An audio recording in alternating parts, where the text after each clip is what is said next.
Avengers end game movie के कुछ ऐसे हिडन डिटेल्स जो शायद तुमने नोटिस किया होगा। तो इसलिए आज हम अवेंजर्स एंड गेम मूवी के 25 डिटेल्स के बारे में बात करने वाले हैं। तो मूवी की स्टार्टिंग सीन में हमें हॉकाई या उसके फैमिली को दिखाया जाता है। तो यहाँ पर बर्ड्स के साउंड को सुन सकते हो। क्या दिख रहा है? लेकिन जब हॉकाई के सभी फैमिली मेंबर्स डिसइंटीग्रेट होते हैं तो यहाँ पर बर्ड्स के साउंड भी धीरे धीरे कम हो रहे थे। लाइला चलो बेटा। और जब अवेंजर्स एंड गेम मूवी की ओपनिंग सीन को दिखाया जाता है तो यहाँ पर सिर्फ उन्हीं कैरेक्टर्स को दिखाया जाता है जो इन्फिनिटी वॉर मूवी के लास्ट में डिसइंटीग्रेट होने से बचे थे। और यहाँ पर टोनी स्टार्क के हेलमेट को देख सकते हो जो राइट साइड से डैमेज है। और जब मूवी के लास्ट में टोनी स्टार्क स्नैप करता है तो यहाँ पर टोनी के फेस का राइट साइड ही डैमेज हुआ था। और यहाँ पर जब टोनी स्टार्क ये कहता है शायद 21 दिन बीत चुके हैं, नहीं 22 दिन।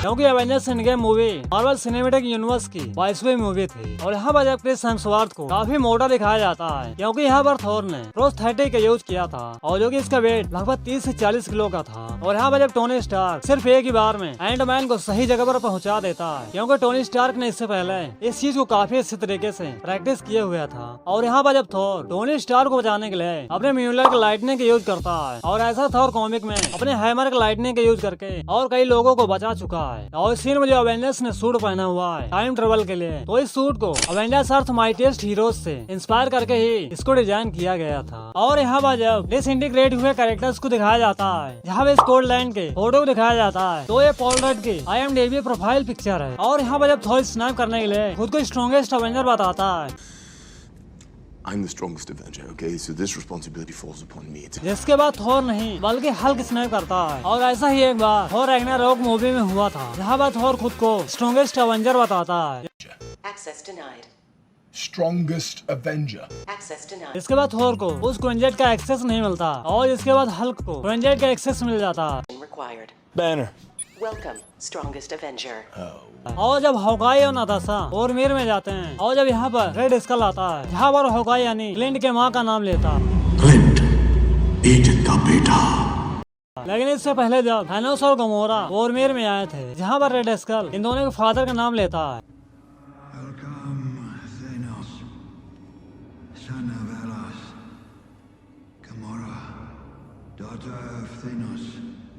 तो जैसे कि थैनोस ने एक इन्फिनिटी गाउंटलेट बनवाया था जो लेफ्ट हैंडेड था और जिसके बाद सभी अवेंजर्स मिलकर एक गाउंटलेट बनाए थे जो राइट हैंडेड था। और जो कि इन दोनों गाउंटलेट का मतलब ये होता है ये गाउंटलेट सब कुछ मिटाने के लिए बना था और जो दूसरा गाउंटलेट था वो बना था सब कुछ रिवाइव करने के लिए। और इस सीन में जब टोनी स्टार्क अपने फादर हावर्ड स्टार्क से मिलता है तो यहाँ पर जब ये दोनों एक दूसरे से बातें कर रहे थे तो यहाँ पर साइड में एक कार को नोटिस कर सकते हैं। लेकिन जब ये सीन खत्म होता है तो इस कार को यहाँ से आते हुए देख सकते हैं जो कि मार्वल की एक मिस्टेक है। और यहाँ पर हमें जार्विस को दिखाया जाता है जो इससे पहले टोनी स्टार्क के बनाए हुए या एक रूप में दिखाया जाता था। और इस सीन में हैंक पिम के लैब में एक हेलमेट को देख सकते हो और जो कि कॉमिक में हमें सेम ही एंटमैन का हेलमेट देखने को मिलता है लेकिन इसे मूवी में नहीं दिखाया गया। और जब यहाँ पर हल्क स्नैप करने जा रहा था जहाँ पर आयरन मैन एनर्जी शील्ड बनाता है और इस चीज को कॉमिक से लिया गया था। और इस सीन के फाइनल बैटल में जब थानोस सभी अवेंजर्स का वेट कर रहा था तो यहाँ पर थानोस अपने हाथों में पत्थर लिए हुए था। और ऐसे ही जब इन्फिनिटी वॉर मूवी में डॉक्टर स्ट्रेंज और सभी अवेंजर्स थानोस का वेट कर रहे थे तो यहाँ पर भी डॉक्टर स्ट्रेंज अपने हाथों में कुछ लिए हुआ था। और यहाँ पर जब फाइनल बैटल में थानोस ऐसे टोनी को पकड़ लेता है जो कि कॉमिक से लिया गया था और जो कि कॉमिक में थानोस ने टोनी के 2 टुकड़े कर दिए थे और जो कि ऐसा हमें मूवी में नहीं दिखाया गया। तो जैसे कि इन्फिनिटी वॉर मूवी में जब थॉर ने थानोस को छाती पर वार किया था जहाँ पर थानोस थॉर से कहता है Should have gone for the head.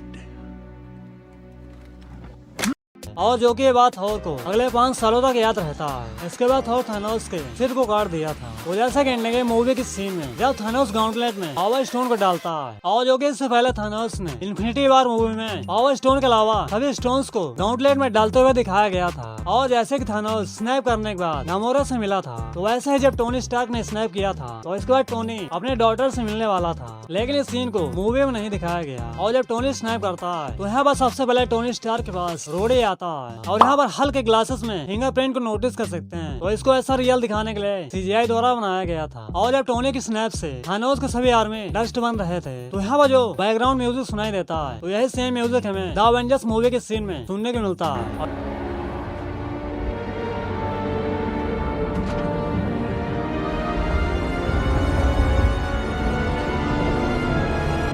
इसका मतलब ये होता है कि टोनी स्टार्क ने दोनों ही जगह पर खुद को सेक्रीफाइस किया था। तो ये सभी थे एवेंजर्स इन गेम मूवी के वो सभी डिटेल्स जो हमने इस मूवी के अंदर देखा।